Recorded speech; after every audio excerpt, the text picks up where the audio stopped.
And now, broadcasting from deep behind enemy lines in the occupied territory of the Socialist Republic of California, your host, former California State Assemblyman and Governor candidate, Tim Donnelly. Hey, I don't know about you. I don't know if you watched the GOP debacle. I can't even call it a debate. What an embarrassment. What a disgusting display of sheer wanton disregard for anything resembling the moment that we're facing in this country today. I wasn't even sure I was going to be able to go on radio today. I was so ticked off and so disgusted and so embarrassed to be a Republican. I don't know about you. I guess I'd like to know if you watched it, what you think about it. But I think I'm going to rant a little bit because it just... And you know what? Every single one of them was a bonehead last night. Starting with Donald Trump, starting with Ted Cruz, starting with Marco Rubio. I'm sick of all of them. John Kasich, good God, John. Go home. Nobody cares. I know you think you won the debate and you think it's going to help you in Ohio, but coming on and getting emotional and using someone's personal situation, a personal suicide to try to distinguish yourself. I mean, I'll give you credit for at least trying a different tack. If you didn't watch it, we're not going to play you clips today because it's disgusting. I don't even want, I'm not going to do that. I'm not going to subject you to that. I'm going to tell you what happened. The first half of the debate was, let's attack Donald Trump. This is not long after the Mitt Romney incident where Romney went out and gave a pathetic speech. I mean, he had one or two good lines. If you're throwing a jab, I'll give you credit for throwing a jab, Mitt, but you were pathetic. I mean, and who can get over this guy? I don't know if you know Mitt Romney's history, but he lost a U.S. Senate race because he disavowed Ronald Reagan. Who disavows Ronald Reagan in the Republican Party? Give me a break. It's like the Republicans today in Sacramento who think it's okay to vote for a tax increase because they all got together. They played some kind of drinking game, and they said, hey, you know what? I understand that this is really not a tax increase. It's revenue neutral, and everyone out there in the public is going to thank us and pat us on the back for lowering their taxes. So the tax increase in their minds is them doing us a favor. I mean, that's the kind of thinking that went behind Mitt Romney. And I really can't blame the GOP elitist establishments. I think they were done. They even tried to keep Romney out of the race. Romney's desperate to clear his name. He's desperate to get in there and say, I'm the right guy. He's been sitting around since he lost last time and saying, man, I'm so smart. I'm so successful. I did this and I did that. Well, he may have done a lot of things in the private sector, but he sucked as a candidate. And he still sucks as a candidate because that's what he was doing. You know, if he really wanted to do something, wouldn't he have endorsed someone? Wouldn't he have endorsed Rubio or Cruz, but not likely Cruz? So wouldn't he have endorsed Rubio? If he was going to do the establishment play and try to save the Republican Party, you'd think he had done that. But instead, his goal is to get drafted in at the convention when there's no other reasonable alternatives. And you know, I have something to say about that. I have a lot to say about that. I imagine you do too. The idea, and we talked about it yesterday at the end of the show with James Lacey, the idea of a brokered convention, the idea of somebody coming in and saying, no, you're not good enough, even though more of the people picked you than you're not good enough. We're going to Jimmy rig the system. We're going to pick the candidate ourselves in a small little cloistered room, a smoke-filled room with very wealthy, old, country club donors, the old school donors, and we're going to sit back here and we're going to decide. And see, there's only one problem with that. What the GOP elite does not understand is that we, the people, and this is not just Republicans, there's a whole lot of people out there, for some reason, are willing to look past all of Donald Trump's massive foibles, flaws, defects, weaknesses. I don't know what to call them. I mean, when you're on national television in a debate and you think it's appropriate to bring up the size of your member instead of... Why didn't he talk about his health care plan? Why didn't he talk about some policy issue? Why doesn't he understand nobody wants to hear more ego? But the bottom line is there seems to be no limit to what people will... There's no limit with Donald Trump. He has no limits. I think we have some limits. I know I was disgusted last night by everyone, including Donald Trump. And I was disappointed and I was angry that here we have an opportunity. This is not about saving the Republican Party. This is not about getting one particular candidate elected, because I've already told you I have not endorsed any of them. And I'm glad. I'll tell you what, after what I saw last night, I'm glad. I was the most angry at Donald Trump and Ted Cruz. I was disappointed in Marco Rubio. I thought he had a moment, but I don't trust him because of his amnesty stuff, so I don't want to see him do well. But here you have these everyone's circling Donald Trump. There's sharks in the water. They're circling around, and it's all been put in place by the GOP elitists. And if you don't know who they are, it's Fox News. Fox News is one of the arms of the GOP elites. And why is Fox News one of the arms? Well, who advertises on Fox News? The big monolithic corporations. So you got to do their bidding or they're going to pull their ads. Rupert Murdoch hangs out with a certain crowd of people and, he's got an image and literally stuff that inconsequential, you would think, the social circle of the chairman of Fox News actually determines who gets on air. You might not believe it, but just trust me, it's true. So you have Fox News. They've decided to do a little challenge, a little throwdown. Now, I know they did the same thing to some other candidates. I remember they did it to Rubio. I don't remember if they did it to Cruz, but probably. And of course, it's just the fortuitous night. So Megyn Kelly, she called Donald Trump out on, hey, you had this position and then you flip-flopped to this position. And she did 3 sets of it. And you know what? Hey, it's fair game. When you're in a campaign, you need to be able to answer to the people. Trump actually did pretty well. I was impressed that he stayed calm. He didn't go off on Megyn Kelly. That was the only good thing he did. That's all I got. But then I was really surprised to see Marco Rubio and Ted Cruz go into some bizarre... it was almost like they were gnats buzzing around Trump's hair and ears, and he kept smacking at them, and they kept avoiding and coming back, and they were is so irritating, so non-presidential. All of them, all 3 of them. It was a despicable display, and it struck me that these men do not understand the magnitude of the crisis that is facing us, or they wouldn't be doing this. And the attacks, you might consider them fair. I thought a lot of them were largely, the debate was being used for the purpose of those who don't want Trump and are embarrassed by him to almost play the role of what the other campaigns should be doing. And then when I saw Ted Cruz interrupting and saying things like, Donald, I wish you could learn to stop interrupting and you just need to breathe. It was condescending.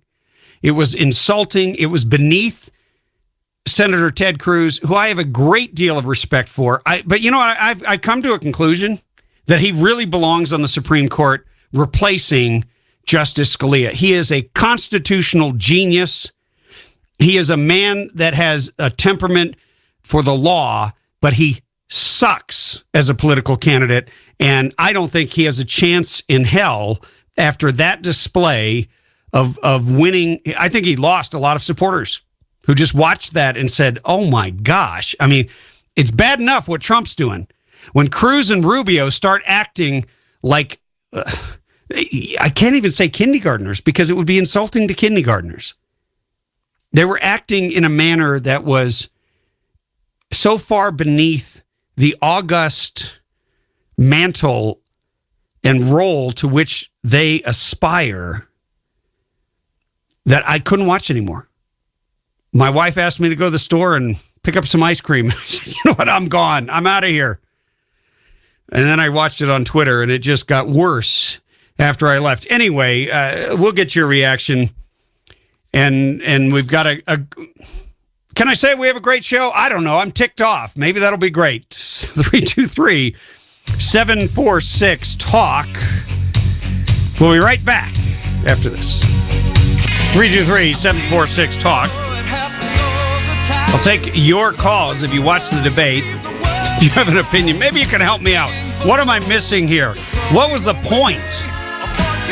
What was the point of that ugly, disgusting, despicable display? Because I don't see it. Maybe I'm myopic. Maybe I'm missing something. I don't know. But I am gonna. There was a story we sort of glossed over, and now it's getting bigger. You have the Mexican officials who are passing or trying to pass a proposal to ban Donald Trump from ever entering their country. No, they are not talking about building a wall to keep Donald Trump out.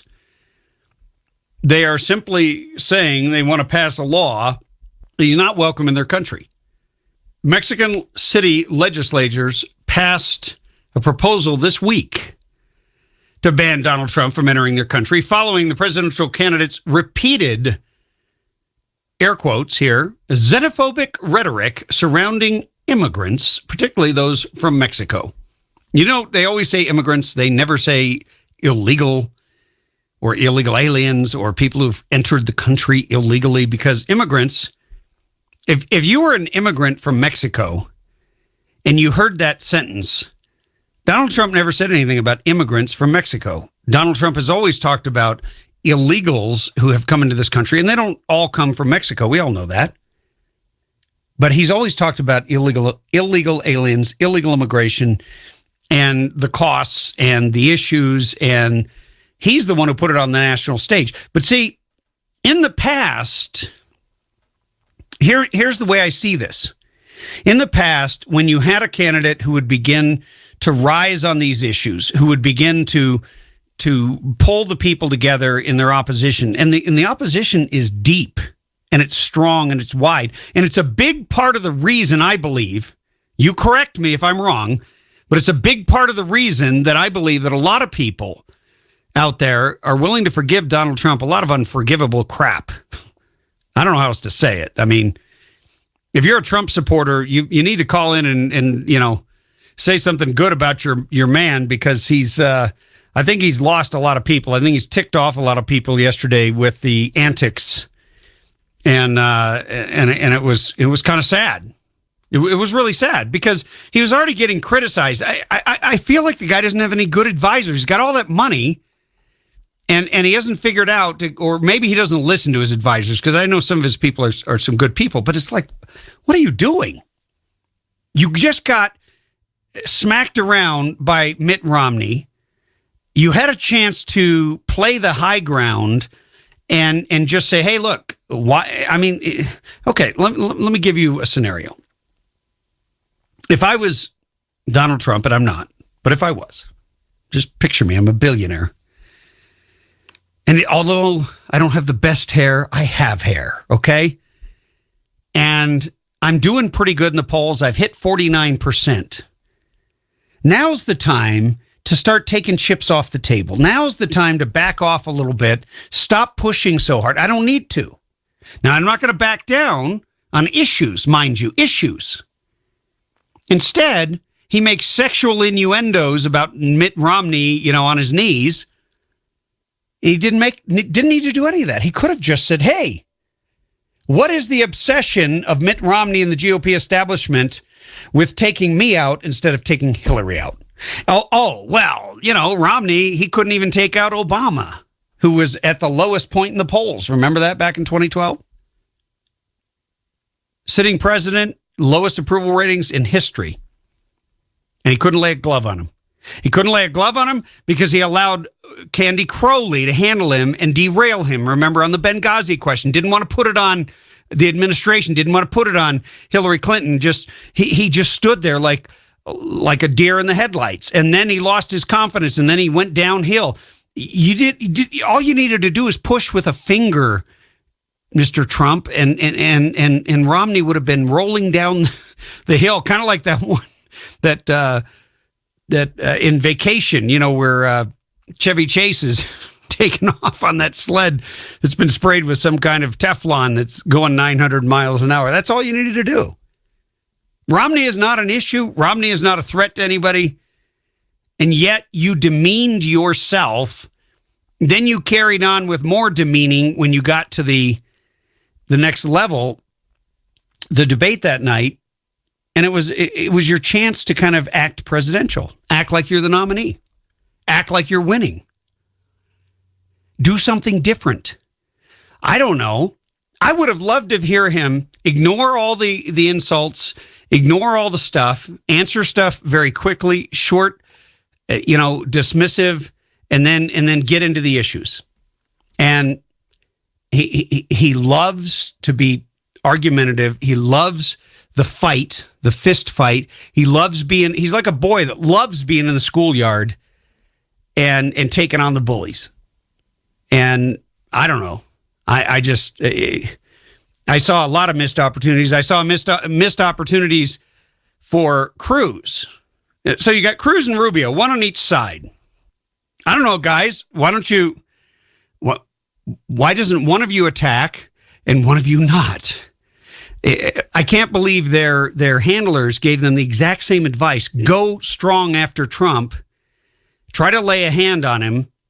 But nobody told him in the process, try not to look like a complete idiot. Try not to look like a fool. If I were in one of those camps, and I forget who went after whom first. I think it was Rubio who first went after Trump, and then Donald or Ted Cruz came from the other side.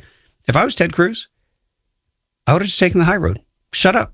There's nothing to say. It's not your job to rip him to shreds on these issues. Megyn Kelly was already doing your job. Marco Rubio's already doing your job as a candidate to expose some of these weaknesses. Now, you need to transfer those votes to you. You can't do that unless you increase your likability factor. And nobody likes to see somebody act the way those guys acted. Both of them. They hit Trump, but they didn't get any votes for it. And that is a big mistake on their part. Anyway, 323-746-TALK. We'll be right back after this. Hey, you're tuned to the Radio Free California Network. I am your host, Tim Donnelly, former California State Assemblyman and radio governor here in the state of California. But we're going to go to Florida, Sarasota, Florida. Chad, welcome to the show. Hey, Tim. Good to talk to you. Likewise. Are you as ticked off and as frustrated as I am? Oh, yeah, man. No doubt about it, Tim. I mean, I think your analysis is spot on. And as I couldn't finish watching myself, and I had my 14-year-old looking at me as this is going on. I'm just like, he's looking at me because obviously he knows, I'm a big Trump guy. And he's just kind of looking at me, just kind of like, what's up, And I just said, I don't know what to tell you. So I can tell you, I wish, you gave the challenge. You said you wanted Trump people to come in and talk good about him, and I can't. And I would tell you that I'd still be hard-pressed not to vote for him because, as you so mentioned, the other ones, other than Kasich, who's kind of out there on the peripheral, the other two didn't do anything to win votes. And I think not to give any disservice to animal owners. But here's kind of thought about it. I thought Trump, he's got to be able to close this thing out. And I thought this debate after their attacks last time didn't really work. I thought that this would be one of our more substantive debates, since they saw that the attacks didn't work. And so I've looked at Trump like this here, that as a voter, I said, I've been getting robbed. And so, I need to go get me a good watchdog, because I keep getting robbed. So as a Trump supporter, I've gone out and I've bought myself a pit bull, because this guy's a fighter, man. I'm like, no one's going to break in on me with this dog. And everybody else has got great dogs, golden retrievers and things like that. And those are great dogs, and they can protect you. But my pit bull keeps urinating on the neighbor's roses, and it's causing me some problems. And I just hope that I don't have to turn this dog in, because he's really, really effective. He can be really effective, but I just wish he could kind of tone it down a bit. But I just wish that, like I said, the other candidates didn't do themselves any favor either, and that's a good thing. So he needs to close it out. He needs to close it. Yeah. But Trump is a smart guy. He's way smarter than me. He's way richer than me, right? So I'm just your average Joe. I had a small business, the back of my garage, for 20 years, and I decided to run for office, right? So I'm at a debate. And I'm the guy who's from the outside. I'm the guy who was the leader of the Minutemen in the state of California. And within the Republican Party at the time, there's a lot of people who were upset about illegal immigration. Now, of course, it's multiplied by many numbers. But I have a lot of people who will support me. But I also get attacked. I have a guy who's decided to use his time. He was asked some question about oil. He turns to me and starts calling me a racist and saying I'm going to drive people out of the party. Basically all the same kind of stuff they're saying about Trump. And I'm not that smart, and I'm not that clever, and yet I had a few minutes to think about it, maybe 30 seconds. And when it came my turn, I got the microphone and I was asked a question about oil, and I said, up until now, I was wondering, I've noticed that people are attacking all these other people in the campaign, and nobody's attacked me. And I was starting to wonder if I'd made any kind of a dent. And now I'm relieved to know that I have finally registered. The whole place erupted in laughter. I never addressed his topic. I never addressed his ugliness. And I looked statesmanlike. I used humor. Reagan did this way better than anybody else. He could do it in an instant. I don't know why Trump doesn't do that. I don't know why Cruz doesn't do that, and I don't know why Rubio doesn't do that. What happened last night was so un-Reagan-esque, and we're going to be playing more of Reagan's speech. But Reagan would have used humor. Then he would have gone on to attack a problem that is facing all of us and brought us together. And it doesn't matter how ugly it gets, you can still be classy. Yeah, I think it's the unvarnishedness of Trump that we like, but there's just a decorum. And, of course, the opposition has said this, and they feel like probably, we finally got to his weak point. I mean, we know that. And like you mentioned about Reagan had that, was it the Mondale debate where he says, there you go again, and just killed him? I mean, they just melted with there you go again. And you're right, and that's what we're looking for, and Trump could do that, but I think as supporters, everybody wants to, I've listened to talk, everybody's got their advice, and I know he's got people around him, but I think what's making him so great, like anything else, what makes you so great could also be your undoing.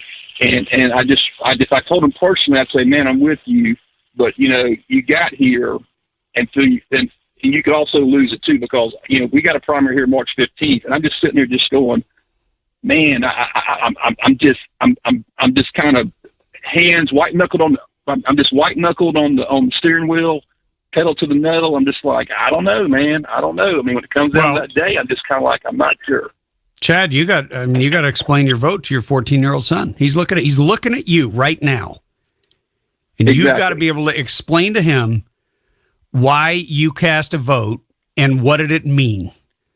And right now, when we're talking about We're talking about all this peripheral nonsense instead of the fact that freedom has never been so fragile, and that literally our republic hangs in the balance, and it could go either way.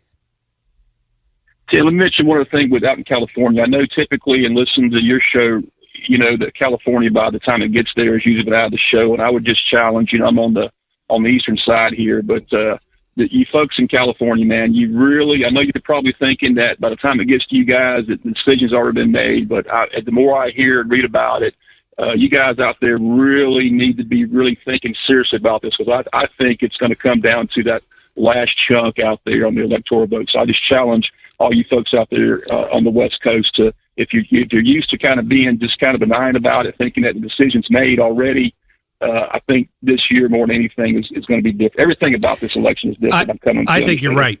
I think it's as if we, the people, have handed a baton, like in a relay race. We've handed a baton to Trump, and it's going to come down to that last leg, and that's the convention. And every single delegate that goes toward him, or if Cruz overtakes him and Cruz is the insurgent candidate, whoever that person is in play in California, in my estimation, because after what happened last night, you're going to see this race tighten. You're not going to see Trump running away, and I don't see anybody who ran away with anything last night except John Kasich, who's going to run away to Ohio and hopefully marry Ohio and hopefully stay there. Anyway. Chad, thanks. Tim, just enjoy your show, man. I just enjoy your show so much. I'm in pain today. I'm really. I was hoping you guys were going to call in and help me out, because I was just dragging, and I got a phone call from a buddy of mine just before I went on air, and he got me so fired up. And God bless him, Bob. Thank you for that phone call. But anyway, Chad, thanks for your call from all the way in Sarasota, Florida. Going to pick up another call here. Give me your first name and city, please. Terry, Canyon Hills. Hey, Kerry, how are you? Pretty good. Hey, Tim, could you expand on that, what you said about Cruz a little earlier? Because everything I've heard about Cruz is he's been, above board on all this. I didn't watch the debate. I won't watch the debate. It's not worth it to me. But what I'm saying, can you expand a little more on Ted Cruz? Seems like he's above a lot of this that is going on, and I agree with one thing that you said with him. Why don't you just shut up and stick to the subject? Yeah, the political part of it. When you talk about let me answer your question, because I think it's a good one. Look, when you talk about if you mention the Constitution near Ted Cruz, you are going to lose that debate. I can just tell you that. I know Ted Cruz's father, Raphael, very well. We've hung out together. He and my son, and two of my sons, and I have spent a lot of time with him. He is a decent and honorable man, and so is his son, Ted. His campaign, on the other hand, is run by establishment hacks, first of all. And I hate his campaign, even though I love him. Does that make any sense? Sorry, but that's just the way it is. But that's what people need to know. Yeah, it's very. I look at it that a politician is going to be president. Number one, I'm like the oath givers. Oath keepers. We gave an oath. If we don't know that document, how can we protect it? Yeah, no. When it comes to protecting the Constitution. When it comes to protecting the Constitution, Ted Cruz knows the Constitution, but here's the issue. You've got to be able to build an army, and then you've got to be able to manage that army, including yourself.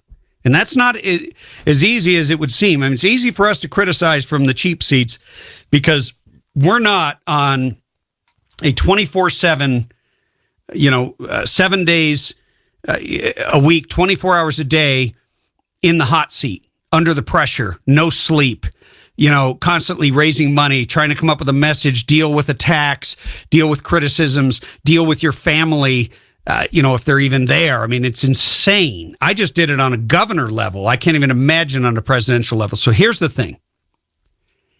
He is I believe would make a great president, and I think he is someone who would, more maybe than anyone else on that stage, would uphold the Constitution, would advance the Constitution, would fight to defend liberty. But the problem is, I don't know if he can get there. And he can't go off the rails and start being Donald Trump. And he tried to. And so did Marco Rubio. And so they started it was almost like they stepped across the stage and started slapping each other in the face. That's how disrespectful it was, the exchange to the audience. And I say that it was disrespectful of Rubio, it was disrespectful of Cruz, and it was disrespectful of Trump to engage in that manner. But it was definitely encouraged by Fox News. And it was ugly, and it was brutish. Yeah, and unfortunately, it was not short. Yeah, that's the whole thing. It's encouraged by these people, and this is what they want to see. This is not like you and I would probably sit down and say, okay, explain your side of it, and I'll explain my side of it, and then everybody could draw the conclusion from that. No. I'm not saying they need to do that, Kerry, because look, this is a stage. It's theater. I explained what I would have done, and I'm not that smart of a politician, but I know people. And what I would have done is I would have tried to make someone laugh, and I would have made them laugh with me. Rubio did that once, and it eased some of the tension in the room, and it makes people like you when you make them laugh, especially when you're not making them laugh at someone else, when you're making them laugh at the situation or at you, sort of being self-deprecating. So that I agree 100% with you. Because that's my way of dealing with a lot of things. And me being a contractor, this is the way you deal with a lot of these guys that come up with these outrageous things. You make a joke of it. Yeah. My wife tells me, I make comments like that in the store, it kind of be funny. She says, I'll get him out of here, type thing, But it just puts everybody at ease when you make a joke of it, And yeah, so I'm definitely agreeing with you there. Okay, but the joke isn't enough. Okay, the joke is just lubrication. Then you've got to move on, and you've got to advance the argument into a substantive issue and get off the attack, whatever the attack was. If you're Trump, you deflect it, and then you say, hey, by the way, I notice you guys all want to talk about this stuff because you're behind in the polls, but you don't want to talk about my health care plan, which I came out with, which starts with repealing Obamacare. Now he's just communicated to the audience, I care about an issue you care about. I've cared enough to listen to you that I'm advancing something, that is substantive. And speaking of substantive, I've got to take a break. Carrie, hold on the line. Okay. I'm gonna finish the call when we come back, and then if you're on hold, stay there. We're gonna get to you. It's just a lot to talk about. Talking about the GOP debacle last night. We got Carrie here on the phone from Pinion Hills. Carrie, look, I didn't give you a complete answer on what it takes to run for president, and I've never run for president, but I have run for governor in a state of 38 million people, so I can tell you, it's not only do you have to build that army, not only do you have to raise the money to pay for that army, not only do you have to inspire people with great speeches, with stagecraft and presence and charisma, but you also, in addition to all of that, you've got to somehow be likable. I can understand that. I can understand that fully. And, my biggest complaint is that, you didn't make it far enough to governor, so I couldn't vote for you. I was disappointed in that. But here's the thing. When I look at Trump, if you say something to Trump that he doesn't like, he's going to double down on you. He's going to get bad. He's going to call you names. He's going to do this. He's going to do that. He's going to do this. Now, if Rubio, if you say something bad to him, he's going to hit you back with so fast that you couldn't answer the 30 questions that he just put out. But it seems like Ted does try to do that. And again, that's personalities. And we have to overcome that. And you know that as a politician, you know what you got to do to overcome it. And again, a little humor here and there. And I agree with you 100% on that. You got to lighten it up a little bit and just go back and just calm down and talk about it. Personality is a huge part of why we pick someone. Unfortunately, it's just the way it is. But it's kind of like when you are looking for a marriage partner. Usually, you start with looks. It's just the way it goes. But anyway, I'm going to let you go, Kerry. Thanks for the call, and thanks for staying over. And go back to the phones. We've got John in North Carolina. John, welcome to the show. Hey, Tim. Thanks. I'm kind of like you. Probably not quite as upset as you, but I did find myself kind of kicking myself for laughing at it because it was not a very professional or presidential type setting. It looked to me like something out of National Lampoon or even better, a Saturday Night Live skit or something like that. Animal House movie debate, something like that. There you go. But I couldn't help myself, and this might help you out a little bit. And I can't remember what it was, and I don't even know what it is. But it was a pact or some kind of deal that Trump didn't know what they were talking about. Right. And I don't know what it's called. It's some foreign or overseas thing. But when Marco said, "Hey, Donald Trump thinks whatever this thing was a rock and roll band out of the 80s or 90s, or whatever it was," I started rolling. I thought that was way too funny. Yeah. I mean, that's what I'm talking about. It takes that kind of levity makes your point, and you don't look like a jerk. That's really what I was trying to say. Ted Cruz, Marco Rubio, when they both got in, they were like, it was like that little thing you spin and the ball is on a string and it attacks you from both sides. That's what they were like. And a marionette or whatever. And Trump was the guy in the middle. And, he still comes out ahead of them because neither of them transferred his lost votes to them. Maybe some of those votes went to Kasich. Maybe some of those are people who are going to stay home. But I don't think people got real excited about Ted Cruz or Marco Rubio after that performance. I just don't see it. Yeah, especially, he said, "I got little Marco on one side, and I have liar Ted on the other one." I thought that was very funny, too. That, hey, Carson might be glad he didn't go.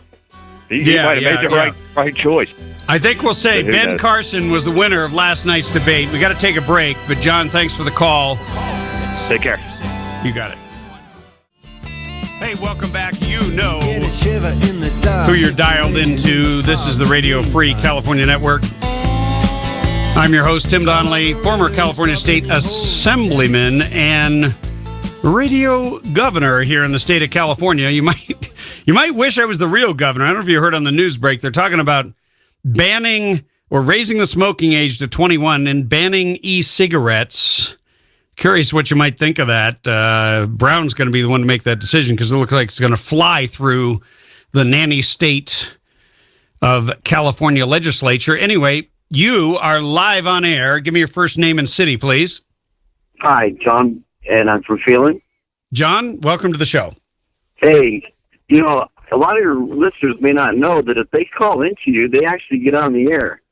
A lot of shows don't allow that, Well, don't tell anyone. Now you're going to have the place flooded with phone calls. Come on, John. Well, it's the best kept secret in talk radio here. Come on. Well, you know what's funny? Now that you bring that up, it's kind of funny. I talk to people all the time. I love talking to people. And, I go places and sometimes people recognize me and they'll say, "Oh, I listen to your show. I love your show, blah, blah, blah." And they get real fired up and passionate about some point, right? And I say, "Man, I've never heard it quite put that way. Why don't you call in?" And then they're like, "Oh, maybe." They get real nervous. And there's no reason to be nervous. We're just having a conversation. I'm not an expert on almost anything, but I have an opinion about almost everything. So bring it on. And I assume you called in with one. Well, it's nice to be able to get involved in the conversation that's going on. That's what's kind of cool about it. Well, one of the things, I know that people are kind of upset with the format of the debate, but I think it did bring some stuff out. I think one of the things that people missed was what Trump let the cat out of the bag. He loves calling people liars, right? You know, call people a liar whether they lie or not. And if he had a chance to call somebody a liar, and they did lie, he'd really jump on that. And when he was talking about this deal with whether or not he would disclose the off-the-record conversation with the press, he turned to Megyn Kelly and Chris Wallace. I'm not going to, because I don't want to ruin that relationship over that off-the-record policy that most people, the people can get with the press. The only problem with that is that the press has already said, we'll release this if Donald wants us to. If he just releases it, we'll release it. So the press doesn't even care. They don't want to protect this. They're very willing to let it out. And Donald would love to be able to call Trump and Cruz a liar, and even though they haven't said what's in it, because they don't know, but he'd love to call him a liar for just the innuendo. And so I believe. Wait, you lost me somewhere. You said Donald would love to call Trump and Cruz a liar. I'm sorry, Cruz and Rubio a liar in regards to this whole thing as to whether or not he did or did not say that this whole immigration policy he has is bogus, and he's just giving it out there, and when he gets in there, he'll change the whole thing. That's basically the accusation and what was leaked out that he said in that interview.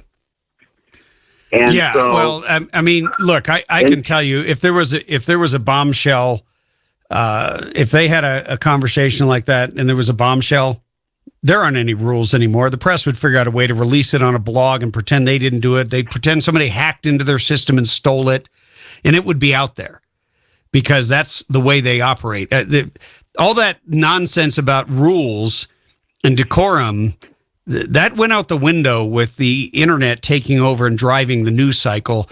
But wouldn't you like to be a fly on the wall? I would love to hear these off-the-record conversations, and if Trump really feels that way, he would immediately lose a huge section of his support, which is there, simply because he said that he wants to do these things. He's serious about these things. And obviously, Mexico believes him. There's article after article after article. The Mexican officials are trying to keep him out of the country. They're trying to. They've made it absolutely, positively plain as the light of day. They will not pay for the wall. They don't understand that. See, a guy like Trump, you know what I would do if I was him? I would just say, hey, look, we're sending you $25 billion a year from our country through Western Union in remittances, and we're going to levy a 25% tax on that money leaving our country because most of it wasn't taxed in the first place. And we're just going to call it the Mexico border wall tax. And then I'd build the wall with that money. End of story. And 25% of $25 billion is enough to build a pretty good wall. I don't doubt that he's going to build the wall. I don't think he would ever give that up. But it's that visas and stuff like that. Here's the deal. Hey, you're cutting in and out. I'm going to let you go because I've got other callers. But thanks for the call. And you got to be in a better spot. Either have a solid cell area or a landline. Anyway, hey, welcome to the show. You're live on air. Give me your first name and city, please. Dave from Apple Valley. Say your first name again. David from Apple Valley. David, welcome to the show. Hi, Jim. How are you today? I am fantastic. I couldn't be better. I'm better than I was when I started the show. Let me say that. All right? There's the truth. Yeah, it's true. I started to watch the debate last night, but it got too twisted. I recorded it, and I was watching it later, and I actually fell asleep because it was just that crazy. But yeah, lots of name calling and stuff. But yeah, so I still got a DVR so I can watch it later. But yeah, somehow I think you're never going to do that. Somehow I think you're never going to do that. Never going to watch. You're never going to watch it. You never know. I would not recommend it. You never know. I think you skip it. Thing? Like 2 hours long, too? Yeah, yeah. You know what? I would highly recommend that you watch a movie like Patriot, Gladiator, Braveheart, 300, something like that, instead of watching that debate. Or Metal Jacket. there you go. Whatever floats your boat. Or, tune in and we'll play you a little bit of Reagan so you can hear something the way a presidential candidate should sound. And anyway, but David, you were going to say something about apologizing for something? I was going to apologize to you because I didn't know you were running at the same time Meg Whitman was. I guess I was just too busy back then and didn't realize because, No, I didn't know. One day. Not realized that you were running against her back then. I was not. I never ran for governor against Meg Whitman. I ran for assembly and I won. Oh, okay. I ran for assembly and I won. I ran for governor against her. No. There used to be a Republican Party. Okay, that's the reality. Yeah, I know. And back then, in 2010, it was just beginning to disintegrate. And we went into a Republican headquarters and they stapled all of Meg Whitman's and everyone else who was running, all of their stuff to my stuff. But the Republican Party didn't provide any of the volunteers like they said they would. None of their people showed up, only my people. And my people said, if you don't take that crap off your literature, we're not walking with you and we're not delivering it. So that's where it was. And there was this huge divide. And the reason there was a divide is Meg Whitman came out immediately. She went to the border.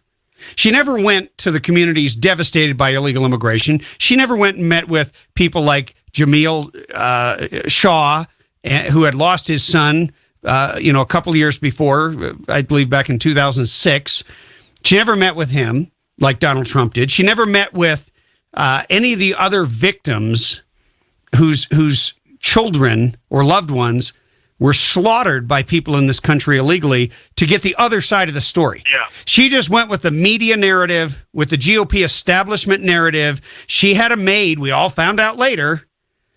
She basically had a servant, and she looked at people who are in the country illegally through the lens of her wonderful servant. What she didn't do, and I remember she was down there, her hair was blowing in the breeze, and I'm listening to this woman, and she says, we just have to figure out a way to do right by the 11 or 20 million illegals, or she probably said immigrants who are here. And whoa, I just feel so bad for them and everything else. And I just wanted to throw something at the TV and say, yeah, sure, fine. Let's treat them humanely. I get that. But what about the other side of the equation? You're not running for governor of Mexico. You're running for governor of the state of California. And what about us? Well, why don't you come and meet with us? Why don't you talk to us? Why don't you listen to us? Yeah, I guess I wasn't paying close enough attention because I said one day it would have been better if she won than Governor Moonbeam Brown. But, which is probably true still, though. But yeah, no, I had no idea she was like I agree with that. I agree with that. She would have been better than Brown. She was actually going to make English the official language of California. So I was like, that's a good thing with me. Yeah, but let me tell you something. That's what I thought. But when she was asked for a decision on what was then called Proposition 23, which would have repealed AB 32, the global warming initiative that has empowered CARB to destroy the trucking industry, to wipe out business after business after business. Anybody who has any heavy equipment knows exactly what I'm talking about because they've had to pay a massive capital tax as a result of that. She couldn't take a side. She took the easy way out and said, I'm not going to take a position one way or the other because she was afraid that too many Californians believed in global warming and she didn't want to offend them. Screw all of us who lost jobs over it. She didn't care. And see, to me, if you can't even come down on a regulatory issue like that and see that this was clearly a horrific scheme that isn't going to change global warming or the temperature or any of the crisis you choose to believe exists, and yet It has very clear economic consequences, devastating economic consequences. She couldn't make up her mind about it. And at that point, I realized she ain't one of us. She's not much different than Jerry Brown on that particular issue and immigration. Anyway, Dave, I'm way long. I got to take a break. Thanks for the call. Thanks for listening. You want to do something good? 13 Hours in Victorville. It's a story of American exceptionalism. 2-hour event, Thursday, May 19th at the Hilton Garden Inn. You can meet American hero and patriot Chris Tano Pirano. He was there. He was one of the 4 security officers who made it out alive. And no thanks to Hillary Clinton, let's say that. Tickets, $100 each, $175 for 2. Dinner included, no host bar. It starts at 5. Go to their website, 13hoursvictorville.com. This is put on by the High Desert Republican Women Federated and the Farisi Foundation's Veterans Holiday Tribute. Great and very worthwhile event. Going to a veteran right now on the line, Mike in Wrightwood. Mike, thanks for waiting. Hey, thanks. Actually, if you give me an address or a way to get a hold of you, I'll get you that book on tape, and you can have them sign up for your son if you're going to be going to that event. Because I definitely want your son to get that book. Well, I'll be glad to get you an address and would love to have that opportunity. And unfortunately, I realized I am not going to be in town that particular day because I'm speaking at an activist conference for conservatives and liberty lovers in the Fresno area. So I'm going to be out community organizing. Yeah. Okay. Well, I'll get it to you either way. But, last night, when you retire from the military, they actually give you a nice little certificate signed by the president. And I look at a couple things. One is I wouldn't take the one that was there because I didn't want the commander-in-chief that we have right now. And I look forward to the next president so I can actually get my plaque. But, right now, Trump, I'm not seeing as a guy that I could hold my head up and say I'm proud of what he is. This little man stuff that he did yesterday and this repeated stuff he's doing again today and these tactics these guys are playing, it's become nothing more than pathetic. And it's not something that we can look at as a country and be proud of. We're on the verge of a war. We got Korea threatening to send off nukes now. And when we put somebody in that office and sit at that chair, it's not so simple that the guy can just launch a button, but he can still entice the hell out of people to make people even more angry. And we got other candidates out there that they still talk about being tough, making the military stronger and all that kind of stuff. And Trump's fighting last night, and I don't know if people noticed this, but the one thing that did aggravate me about Fox News last night was they just seemed to have all these slideshow things ready to go after Trump. But unless I missed it, I didn't see one stat or live or, anything that was put up on the monitor to go against any other candidate. So it really did, You're right about that, Mike.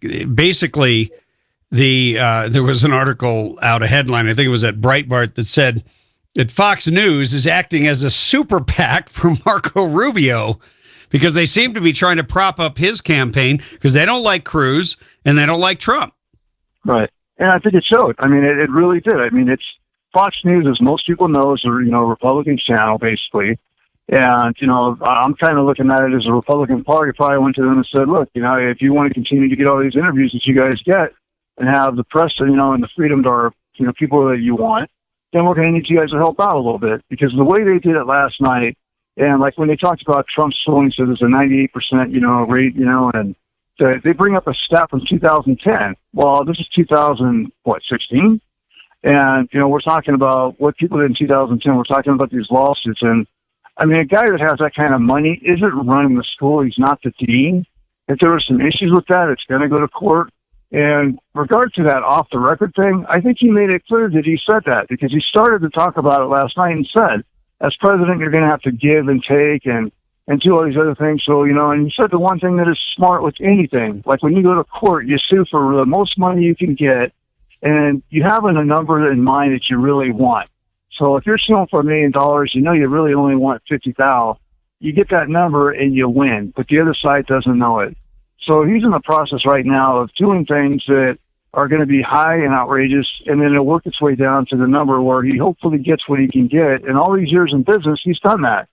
but I can't tolerate, and I'm not going to have somebody that my kids can't even respect that stands there and it's little man, liar.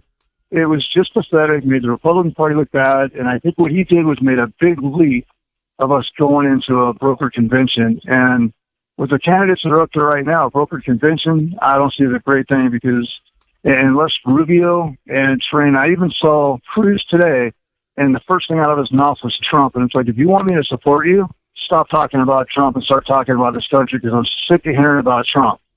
So, it's a sad situation, but hopefully, somebody will pull their head out and start acting presidential there. Well, we now know that Dr. Ben Carson is officially out of the race. So I think his voice will be missed. He was someone who had a lot of class and tried to elevate the level of conversation. And unfortunately, he's not going to be moving forward. Mike, thanks for the call. It's always good to talk to you, my friend. And we will be taking a break here in a moment. But and when we come back, I want to read you a little bit of what Dr. Ben Carson said as he exited the race, because I thought he might have missed an opportunity to endorse someone, but he didn't miss an opportunity to maybe nudge the other candidates into showing a little bit of the class that he exhibited. Who knows? Maybe there's hope. We'll find out when we get back, so stay tuned. Hey, welcome back. It is a Friday afternoon, and you are probably driving somewhere, hopefully, to begin your weekend. And, of course, we will not relent. We cannot take a vacation from fighting and exposing the truth about what's really going on in our country.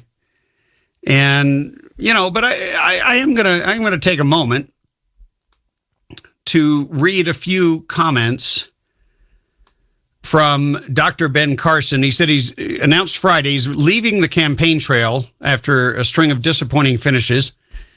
He said, there's a lot of people who still love me. They just won't vote for me. He said this at a speech at the CPAC, Conservative Political Action Conference, taking place in Washington, D.C. Got a standing ovation after making the announcement, said he will be heavily involved in trying to save the nation. He's announcing that he has joined My Faith Votes. That's an activist group aimed at motivating Christians to get involved at the ballot box. He's the chairman. I think that's a great initiative. A lot of Christians do not vote. And, if they all did, it would literally change the outcome of a number of elections, and we'd have people in there who were not the greatest threat to our natural rights and the greatest threat to our freedom. We might actually have people in there who take the Declaration of Independence seriously. And when it says that the just powers are put there for the express purpose of securing our rights, and what are they supposed to rule at? The consent of the governed? Yeah, it'd be nice to have people who listen to us instead of lectured us in office. He said, I've always kind of thought that some people at some point would just say, enough of this foolishness. We're going to look at these policies and we're going to see what works. Carson said in a question and answer session after his speech, we haven't quite got there yet. Yeah, that's a real understatement.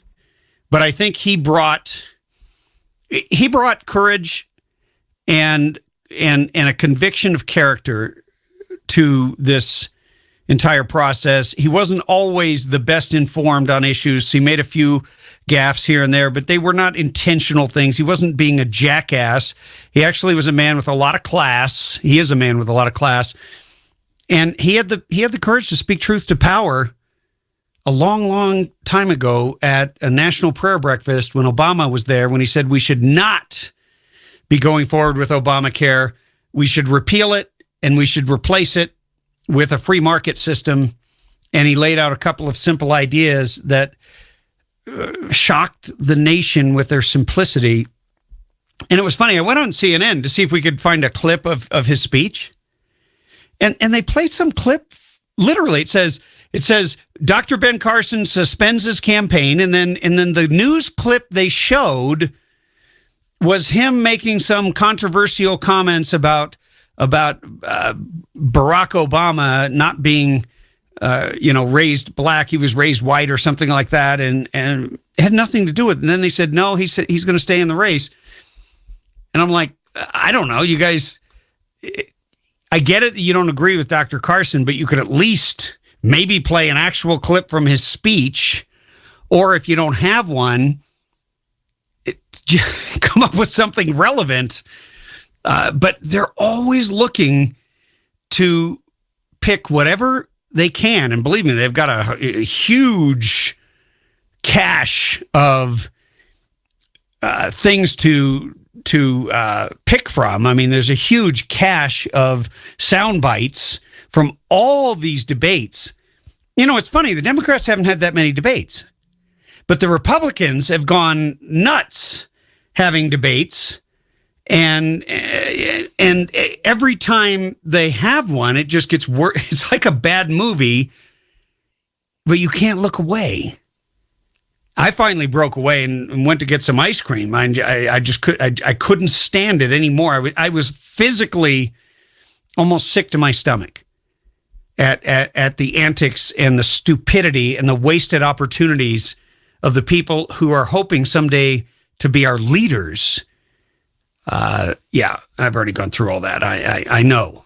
I'm not going to repeat it over and over again, but one thing I was going into earlier before we got into a couple of, offshoot discussions, the one thing I will give Donald Trump is people believe that he's serious about securing the border. And I believe that he can do it. I believe he can get Mexico to pay for it. And I challenge anyone else who's running to make the same commitment, because I think these candidates should challenge each other to be better, stronger, and bolder at facing the real problems that are confronting our nation. And one of them is we have politicians who, on the one hand, want to go out and promise to the people, hey, you know what? I'm going to secure that border. Oh, yeah, I'm with you. On the stump. And then when they get in office, all of a sudden they forget all about you. They forget everything they ever said. They don't want to stand up and be counted because they don't want to offend the mythical Hispanic vote. I mean, the first time somebody told me all about that, and they were trying to convince me that I needed to back down and not keep the promise that I had made to introduce the Arizona law in California. I said, what? No, wait a minute. If you came here legally, whether you came here from Spain or from Russia or the Ukraine or from Mexico or El Salvador, if you came here legally, you paid the price, you went through the process to become an American, I would imagine you're probably madder than hell at a government that says, oh, we have two ways to get here. One is the nice way, one is the proper way, one is the legal way, and it costs a lot of money, and it's a pain in the ass, and your reward, well, there isn't one. You do get to stay here, you get to become an American, and then there's the illegal way. You just step across an imaginary line, there's no border, there's no fence, there's no physical barrier. You sign up for all kinds of benefits. You get, if you have kids, they get free education, they get free medical care, you get welfare, you get all kinds of programs that California, not the U.S. government, but California has crafted just to attract you in. And now you can practice law, you can go to college for free, paid for by the legal immigrants who became Americans, along with everybody else who's a taxpayer. And just in case you want to become a lawyer, no problem. You can practice in a courtroom where you're not even qualified to be a juror. Think about that. You can be a lawyer, though. You can be an officer of the court, an officer of the law, even though your presence is illegal in this country. You want to go out and get into a profession that requires a state license, no problem. We've made it easier for you as an illegal alien. We've decided to remove all the requirements for identification and allow you just to provide a TIN number, a taxpayer identification number. Anybody can get them. The IRS hands them out like candy because they want to be able to collect money and tax you, even though you're not qualified to ever collect Social Security. So on and on and on, the undermining of the law goes by our government. And Donald Trump has tapped into that huge reservoir of anger. I would like to hear him talk a lot more about what I just talked about. I would like to hear him give examples. I would like to hear him expose this, not just talk about people who came here illegally. We got to remember, they're not the enemy. They're escaping a horrific situation, many of them. We need to have some godly compassion for them. We don't hate them. I hate my government that invites them here, entices them here, and then leaves them in a purgatory, and then asks me to pay for all of it, and tells me it's all my fault. That's why I say F the government half the time, because I just get so sick and tired of the stupidity, because the reality, the duplicitousness, the diabolical nature of the whole thing is, on one hand, you've got the establishment elitist Republicans at the very top who just want to have a slave labor force, and you have the Democrats who just want to have cheap votes so they can stay in power forever. That's what lies at the heart of it. 323-746-TALK. We're taking our break right at 4:45. It's definitely a 2 Rockstar Friday is all I got to say. After that GOP debacle last night, what an embarrassment. We've been talking about that. 323-746-TALK if you want to weigh in on anything we're talking about today. You know, one of the things that I don't think we have delved into enough is the cynical, diabolical nature of the GOP elites who control the GOP establishment and their antics. I was talking today to a friend who is very deeply entrenched in establishment sort of politics. He likes Marco Rubio. Yes, I do have friends. Yes, I do have some who like moderate candidates. And there's a lot to like about Marco Rubio if you could just forgive his amnesty betrayal. I can't, but he does. So there we have it. In the course of the discussion, he couldn't understand the Trump phenomenon. And he's horrified at the prospect of Donald Trump being the nominee, along with, I'm sure, a great number of people. But I tried to explain to him. I said, look, let me see if I can help you here. Because one of the things he said, here was his prediction. He said, okay, let's say Trump becomes the nominee. And let's say that Trump even cleans up his act and stops referencing body parts of any kind, okay? Whether it's hands or feet or anything else, right? So, and it doesn't matter if Marco Rubio started it or anyone else started it, because he's going to be facing Hillary Clinton. And I reminded him, I probably interrupted him, I do that. I reminded him that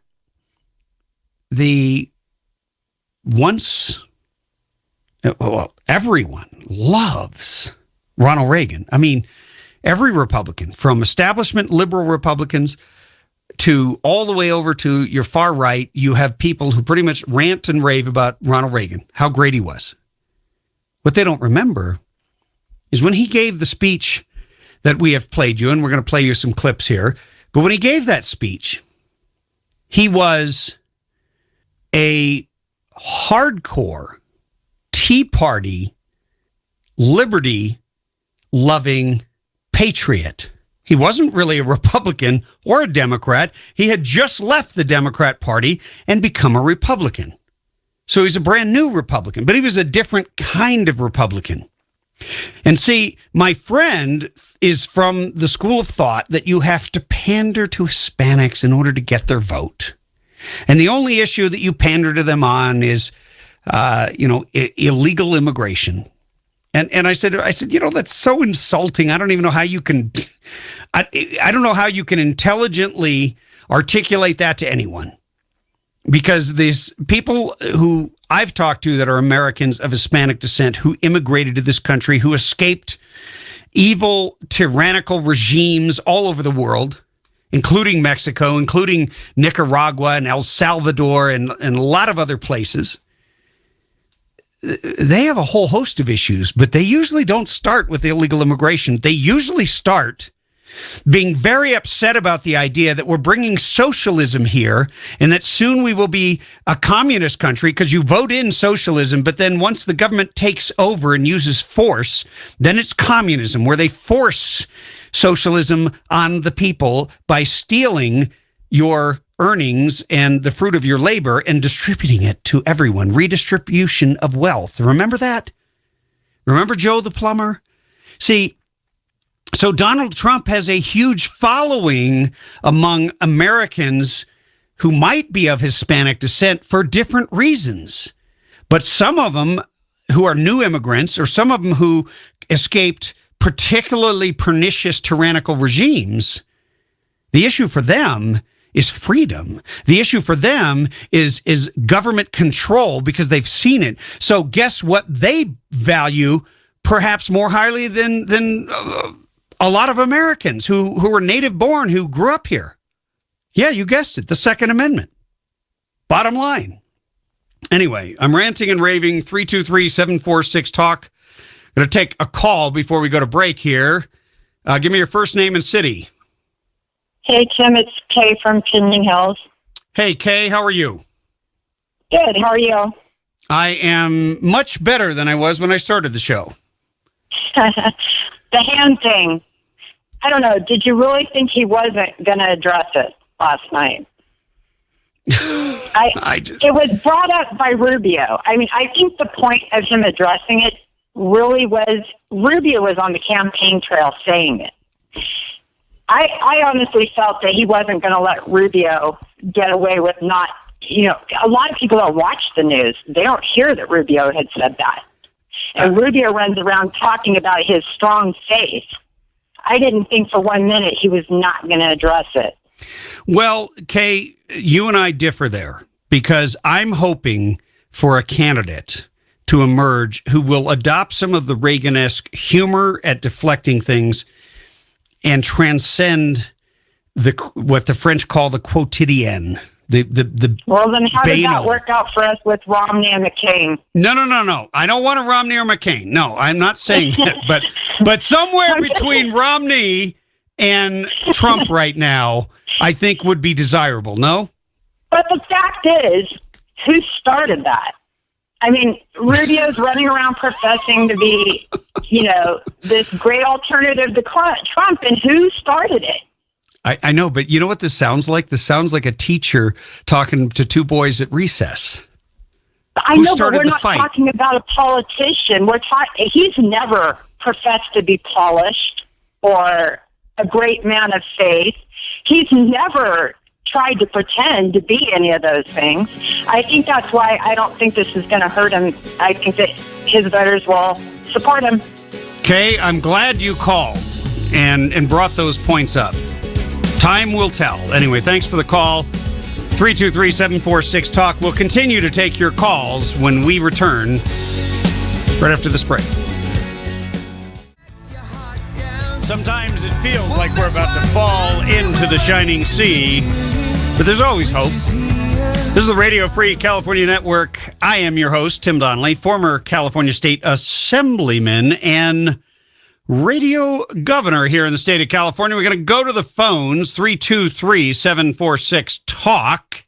If you want to get in on the action, give me your first name and city, please. You're live on air. Nick, Apple Valley. Hey, Nick, how are you? I'm great, thank you. I have two things I want to talk about. One, Romney. I feel like I was fooled, probably like most of the nation, with his rhetoric now coming out about Mr. Trump. Now, how do I know if he would have became president, he wouldn't have been a sellout at that point as well? Well, good point, but he didn't have the stuff. He's claiming that he's this great guy, but he didn't even have the stuff to win a Senate seat in Massachusetts, let alone the presidency of the United States. He failed miserably, largely because he stopped fighting. You remember the first debate? He was throwing punches. People had their fists in the air. They were like, oh my gosh, where did this Mitt Romney come from? And then he got punched or slapped by, what's her name, Candy Crowley, and he gave up. He just stopped fighting altogether as if he'd lost his confidence. Kind of like a whipped dog. It seemed like somebody yanked his chain and he shut up. It seems like they yanked his chain now. There you go. Coming out to talk for him. Well, nobody even cares what he says. I don't know anybody who's out there going, wow, I really, that was smoking hot there, Mitch. Or Mitt, whatever your name is. We forgot. You're the loser from two-time loser. Who wants to hear from the two-time loser? Yeah, I just felt like a fool because I kind of had I had voted for him, and here he is coming out and just kicking dirt in everybody's face. It's just insulting to me.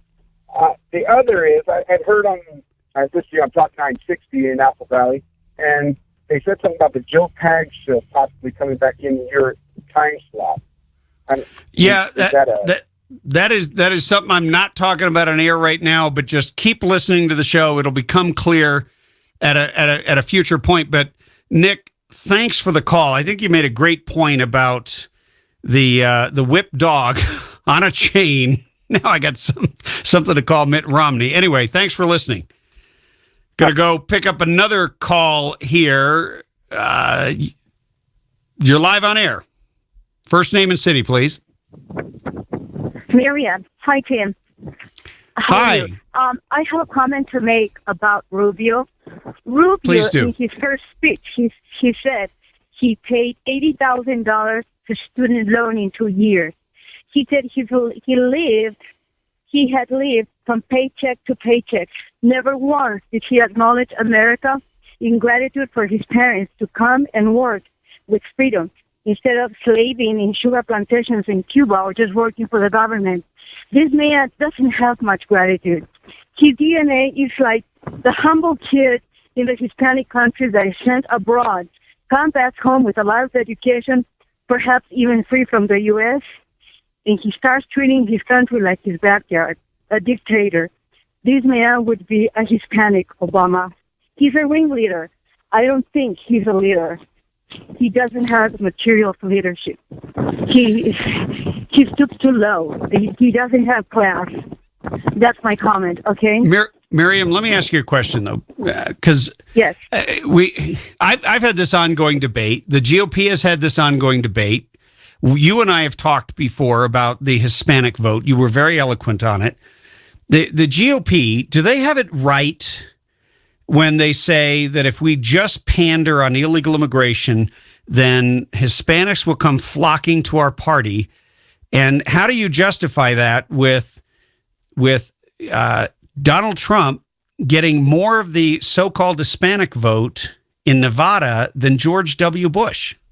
Well, to me, with all innocence and truth, these people are like me. We came to America, the country of George Washington, the greatest, amazing power in the world, for its generosity, its freedom, just what the icon of America is. And then we come, we settle, and we suffer because our children are treated differently, and the priority is always given to the foreign students, to the foreign employee, to aliens, and even illegals. When I couldn't even find a job because I didn't have a green card, I had to wait for a long time until I qualified.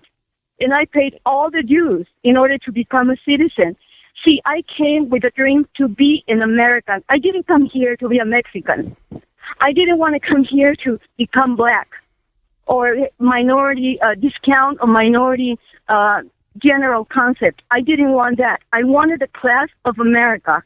I wanted to be part of that beauty. I wanted to, Tim, Wherever America goes, life springs. They generate wealth. Like Guatemala became wealthy with all these companies coming over. When you see a foreign company, especially U.S., they bring jobs, they bring development, they bring food. And that's America. America is unique in its nature, in its foundation, and in its future. God bless America. Well, Miriam, thank you for taking the time to answer my question, because I think most of the pundits get it wrong because they don't listen and realize that you're an individual. You came here with your own dreams. You came here with your own view and vision of America, but then once you became an American, you add to America. And your identity is now American, even though you don't lose your cultural identity from your homeland and all that entails. But we all become one, and we become united in the defense of freedom, in having a government that is supposed to secure, not threaten, our natural rights. And you're right. You know, one thing that I think does stand out with Donald Trump more than the other candidates, and this is, yes, I'm warning everyone, I'm going to say something nice about Donald Trump, so please call in and beat me up. It's okay. I'm saying it because it's true. He believes that America can be great again. He keeps saying it over and over again, and there's optimism in that Amen. statement. Amen. Yes. And I believe... Because he's not... Go ahead. Yes. Because he's not a politician. He's not perverted. He's not poisoned. He's not contaminated. He's kind of pure in this field. And with a lot of success, he will go because of his purity. He doesn't have a sick mind like these people do, all corrupted with greed for power and money. Donald Trump is the answer. One thing I would say is I do believe that he absolutely, positively is driven by the fact that he loves America. And I believe that comes through. Yes, I believe that in my heart, too. Yes. Well, Miriam... And, you know, Tim, yes. This conservative business, please, I just want to tell you, there is a parable in the gospel. Christ said the kingdom of heaven is like a vineyard owner. He went to the market at 6 o'clock and hired these people, and then he went at 9, and then he went at 12, and so on, all the way to 7 p.m., and then all these people came into the kingdom, some early, some late. Donald Trump is one of them. Who are these people to judge the grace of God? It's so stupid. Because he's not conservative. Everybody is born in the same situation, and then we change, we transform. Miriam, well said. I don't think I could say it as well or as eloquently as you have. I want to thank you for calling in, and I want to thank you for bringing some clarity on a day when I needed a little pumping up. So it's great to talk to you. Thank you, Tim. Please, we'll miss you. God bless you. Bye-bye. God bless you and Godspeed. We're going to take a quick break here at the 15 mark. 323-746-TALK. Hey, welcome back to the show. You know, I'm sitting here, and you know how you get a Charlie horse or a cramp in your legs when you, well, here I am almost 50. I'm out walking, not every day, but every other day or every 3 days, you know, and then all of a sudden I'm sitting here on the break and I move toward the microphone and then I feel it, you know, and I'm afraid I'm going to wind up cramping up and falling on the floor, and you guys are going to wonder what happened to me. Anyway, but I so far have avoided it by stretching my leg out really quickly. And, but I just want to thank you guys that have called in today, because I was feeling pretty down at the beginning of the show. I was really discouraged, and I don't discourage easily, but there was just, I was so deeply offended last night by everyone. I think I've made that clear. And I'm happy for those of you who have called in to defend any of your candidates, and I think that's a good thing. But there's something in this moment that we're in, It's taken a long time to get here, and I have felt this building since all the way back in 2004. And then 2005, when I went to see what the Minutemen were all about, and then formed a group here in the state of California. And, the Minutemen, we didn't stand against those people who were trying to come into this country because they were starving to death and trying to flee a failed state. I stood against a government that wouldn't do what Article 4, Section 4 said they should do. They wouldn't do the job of securing the border. They wouldn't keep each state free from invasion. They allowed this country, this state, to be invaded relentlessly.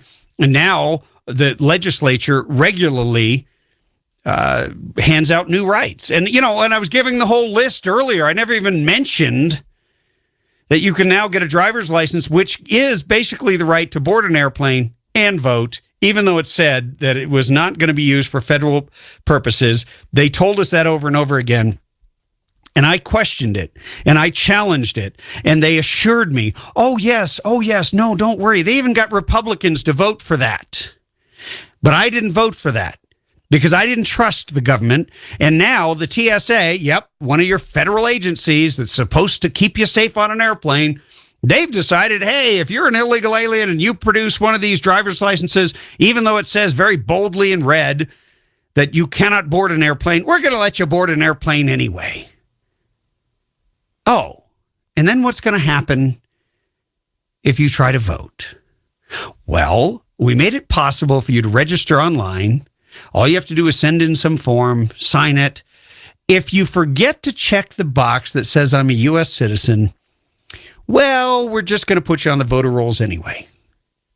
So now you're going to possibly have illegal aliens determining the outcome of the vote for the President of the United States for perhaps the first official time. I'm not saying there weren't illegal votes before, but with the new law where California registers everyone that has a driver's license and they don't know how to distinguish one driver's license from another, they're registering everyone, and it's up to you to opt out or just sign it and send it in. And next thing you know, you have people who don't even have the right to be in this country, people who didn't come the way Miriam came, who didn't pay the dues, who didn't go through the process, who didn't bother to become Americans.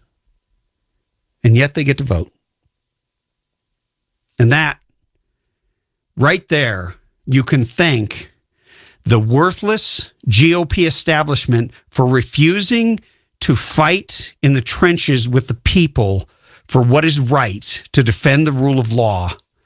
And now you have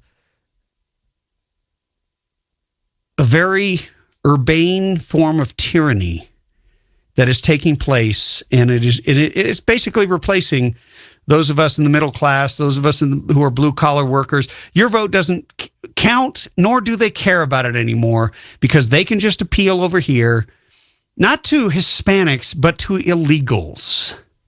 Big difference. Anyway, Paul in Newberry Springs.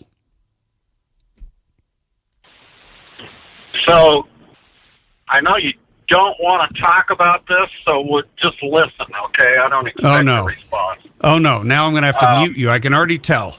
Going to have to kick you off air. We got a troublemaker here there in the booth, so watch it. So this person who's going to get your time slot, I will not listen to their show. Okay. Last time this guy was on, he every month that went by, he was more arrogant and contemptuous of the listeners. I called a half a dozen times to talk on his show. I was on hold for 45 minutes every time, and then they said, I'm sorry, he's no longer talking about that subject. He argued with the people that called in. I will not listen to his show. Well, Paul, I argue with you guys all the time. I'm not going to let anything go by. Well, but the difference is that, to me, the show's about you. It's not about me. It is about what I think about things, but I grow by listening to callers and taking in their ideas and sometimes combating their ideas. We've had some doozies on this show, But the bottom line is, what's in my heart is to fight and wake up and harness those who begin to wake up and understand that what's really at stake is not whether we're ruled by a Republican or a Democrat, somebody with blonde hair or black hair, somebody with white skin or yellow skin or brown skin or black skin, but whether or not we're going to live as a free people. That's what's at stake in 2016, whether we're going to be able to defend our own lives and our freedom from tyranny, or whether we're going to be disarmed by a government that seeks to control every aspect of our lives.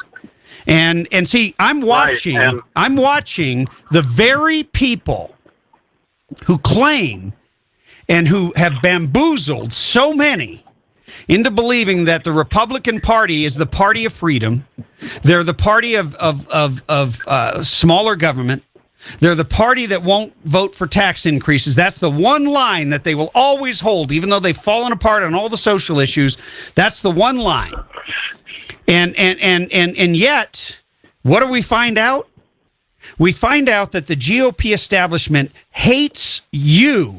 They don't hate. It isn't about Donald Trump. Look right through Donald Trump, and if you're a Trump or a Cruz supporter, you're part of the insurgency, and they hate you. And what they're saying is, you have bad ideas. You are not acceptable in the country club with your dirty jeans and your shirt that has a hole in it because you work for a living and you work with your hands. And by the way, we're going to bring one of our own into power just to keep you in line. And you know what her name is? Hillary Rodham Clinton. That's what her name is. Anyway, Paul, thank you for the call. Oh, are we done? We're done, my friend. I'm going to take one more call before the break because I'm almost out of time here. You are live on air. First name and city, please. John from Hesperia.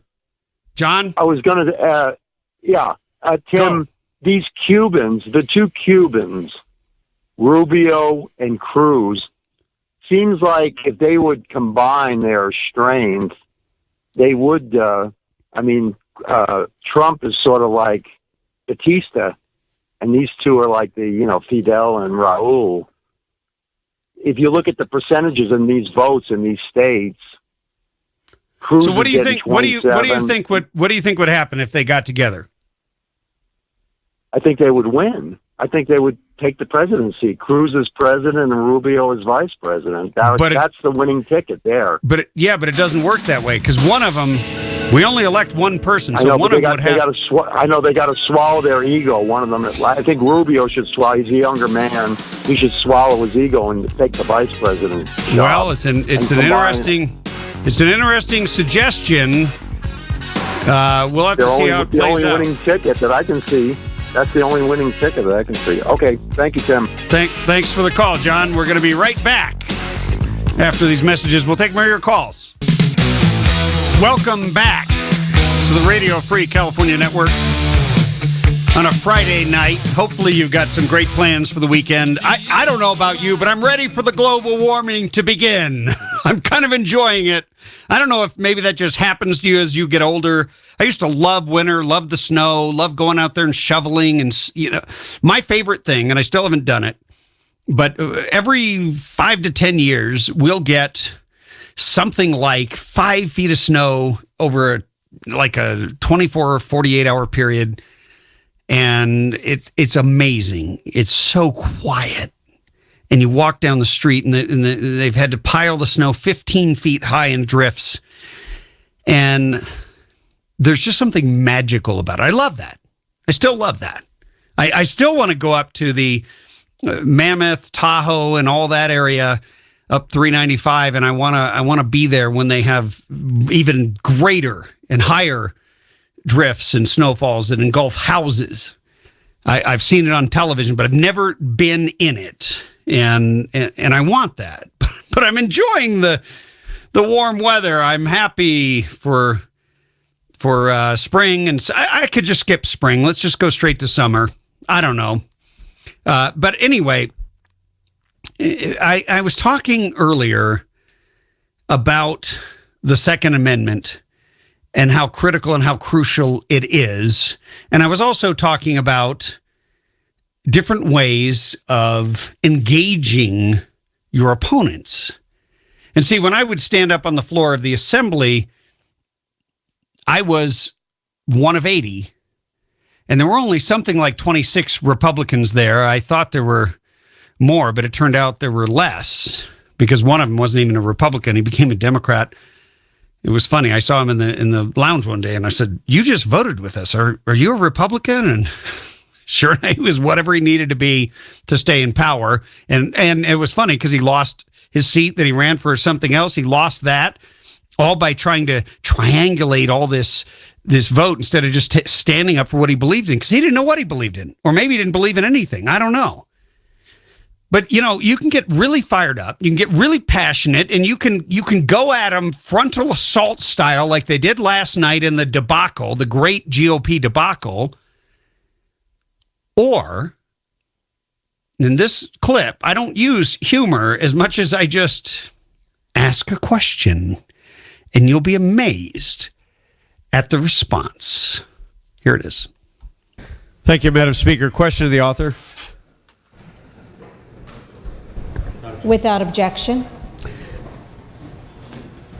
What constitutes an assault weapon?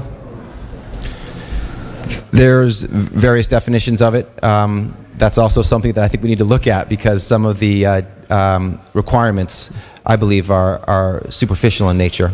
But it's laid out in the statute. There's various requirements. You have to meet a number of the different elements. I think it's 3 to meet the definition. It could be the type of grip on the rifle stock. It could be whether there's a silencer or a scope. There's a whole bunch of different elements that could play into what constitutes an assault weapon. Okay, back on my own time, I'm amazed that the author of this bill, or maybe I'm not amazed, is confused about a concept that even those who are charged with enforcing the law are. I talked to a sheriff who said he had pulled over a man. The man had what appeared to be an assault weapon in the back seat of the car. And so he wanted to make sure that he fully handled the situation properly. So he looked up the definition of an assault weapon here in California, and he couldn't find it. So he went to the local district attorney, who also could not give him a definition of an assault weapon. He took it all the way up to our attorney general, to her office, and they could not give a definition of an assault weapon. By the way, silencers are completely illegal, so that has nothing to do with an assault weapon. The bottom line is we're trying to ban something that we don't even understand. The real definition of an assault weapon is that it's scary looking and that we really just want to get rid of it. We love it when we use it in movies. We don't want to ban them there. We're not here to ban the incredible assault of violence that is coming out of Hollywood, even though most of the hypocrites there are absolutely opposed to your constitutional civil right to defend your life, your liberty, and your freedom. You know, the Second Amendment was brought by the founders to defend freedom from tyranny. And this right here is a particularly pernicious form of tyranny. Let me give you an example. Each and every one of you on this floor remembers the day that cop killer came to my district. I was standing in my office. I was watching it on television because my kids were home and my wife was at work. And you know what? I told my son, if anybody knocks on that door, you go into the bathroom, you get in the bathtub, you take whatever weapon we have, and you take as many rounds as you need, and you load it with the biggest magazine, and you don't stop shooting. If somebody tries to break down that door, you don't stop shooting until you're out of bullets. I don't want to trust that my son or my wife is going to have to stop and then, like a professional, be able to reattach a magazine. That can be very stressful in a situation at a time like that. And I don't want the government to come into my home and deny my family the right to defend their lives from somebody who came there to kill them, from a trained killer. And that literally is why we should not support this resolution here today. Who are we to tell an individual that their gun is the wrong type of gun to defend their lives? Whether it be from a killer, whether it be from a rapist, whether it be from somebody who wants to break into your home in the middle of the night and kidnap your child. I don't think Sacramento or Washington, D.C. is the right place to make that decision. And I believe the founders were very clear. They wanted no free man to be disbarred from the right to own a firearm. So we ought to tread very, very, very carefully. We have pushed way too many laws, and we have 30 seconds, Mr. Donnelly. We have created an antagonism out among the people toward their government because we are trying to deprive them of a key constitutional civil right of self-defense. I urge a no vote. See, there's more than one way to skin a cat, as all of you know. And while I wasn't using humor there, I did ask him the question of the author. You can't see it on the video. He was fiddling around, looking at the paper, trying to figure out the definition of an assault weapon. And he's like, yeah, it's got certain features. And, if you're a listener to this show, it has to have a pistol grip that goes a certain length, and then some kind of a this or that, a suppressor, not a silencer. I don't even know why they have a big issue with the suppressor. But the bottom line is he didn't know, because he doesn't know anything about guns. And yet he stands there and reads from a piece of paper that was written by probably the Bloomberg group, the Brady group, or other gun control groups, even though there's no such thing as gun control. It's just giving the control over to the government so they can control people. That's what it's all about. But here's the really, really, truly sad thing. The power to make these decisions in California is in the hands of people who don't know a damn thing about firearms or freedom. 323-746-TALK. We'll be right back.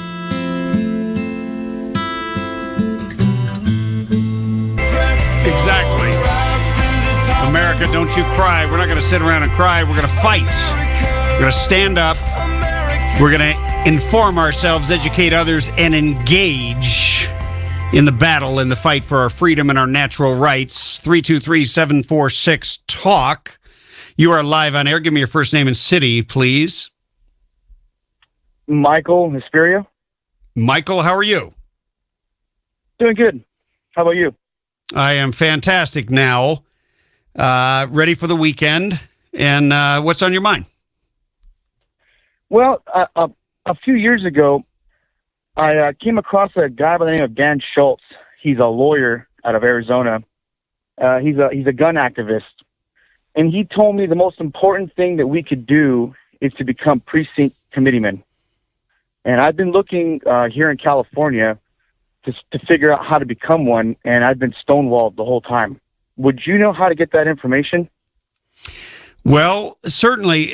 Here's the problem. You've probably heard me talk on this on here previously about how there used to be a Republican Party, and it's right. Deeply unfortunate. It is not nearly as organized as it once was. There's a very strong Republican women's group. I've talked about the 13 Hours event that they're sponsoring.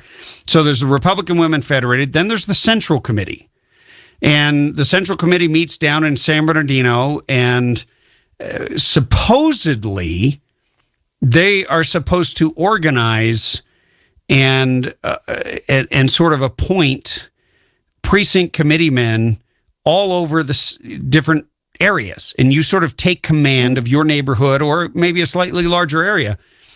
the problem is, in reality, and this is not just for our desert, but it's for all over California.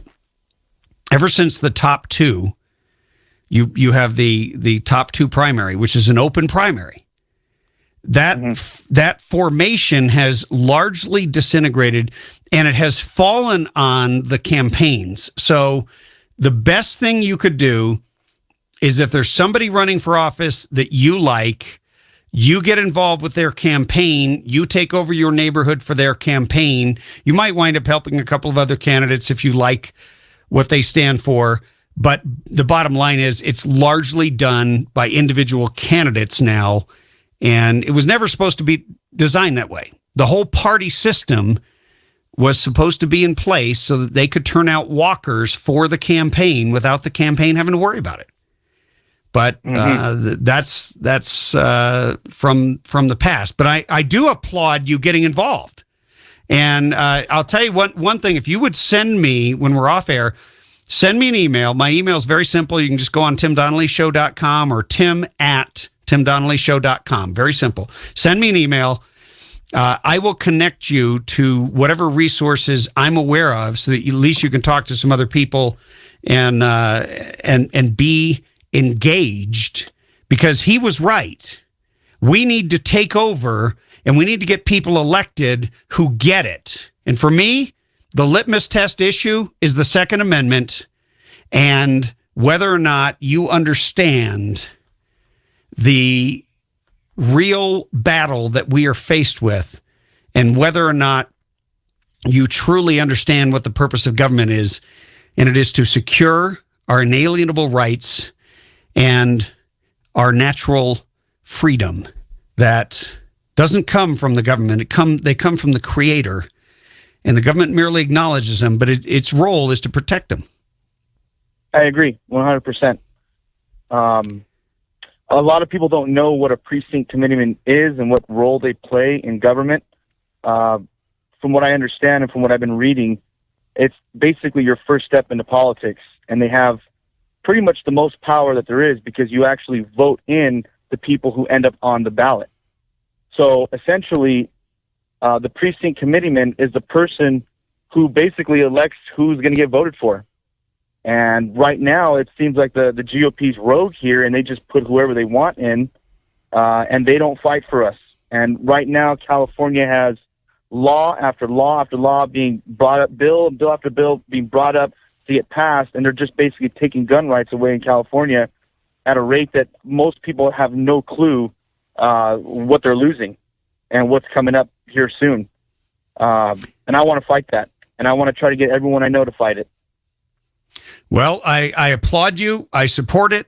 And as I said, make sure you contact me so that we can be connected. It's exciting to hear you say that and speak with that kind of authority. Can I ask how old you are? 34. I love it. I love it. Perfect age to get involved and take control of your destiny. Thanks for the call, and thank you for your commitment to defending our natural rights and our freedom. Thank you, Tim, and I'll send you that email right now. You got it. God bless you and Godspeed, my friend. What a great way to end a show that I started a little bit discouraged. You know who brought me hope? You know who uplifted my spirits today? And it doesn't happen every day. Usually I'm way up here and fighting and full of vigor and optimism. And it was you. It was your calls. It was the fact that you're engaged and you care. And look, I don't care who you're voting for president, because in the end, that's not the question. I do care whether or not you understand the threat, whether or not you are willing to take action and engage a solution so that you can actually be part of the solution instead of part of the problem. Anybody can talk about the problem, but very few will actually do anything about it. And I'm encouraged. I'm encouraged. We're going to take a last final call here. John from North Carolina for a twofer. Don't usually do that, but John, you close out the show, my friend. This is his brother Joe calling. John said I can't call in twice tonight. Hey, that's a good one. I don't know how it would happen, and this is what he told me to tell you. I don't know how it would happen, but let's say hypothetically that Ted Cruz numerically can't, get into the presidency. Wouldn't it be cool if Obama, as his last, going out of office, nominated Ted Cruz, nominated him for the Supreme Court? That's never going to happen. I know. In a billion years, but I think he would be a fantastic justice. He's young enough that you put that man on there and you've got 40 years of freedom. Yep, 40 years of, But I think that's what John wanted to say, but he had Joe think call. Awesome. Okay. Will you tell Joe or John that we appreciate the thought? Excellent. Have a great weekend, my friend. You do the same, buddy. You got it. Thanks for helping me close out the show here.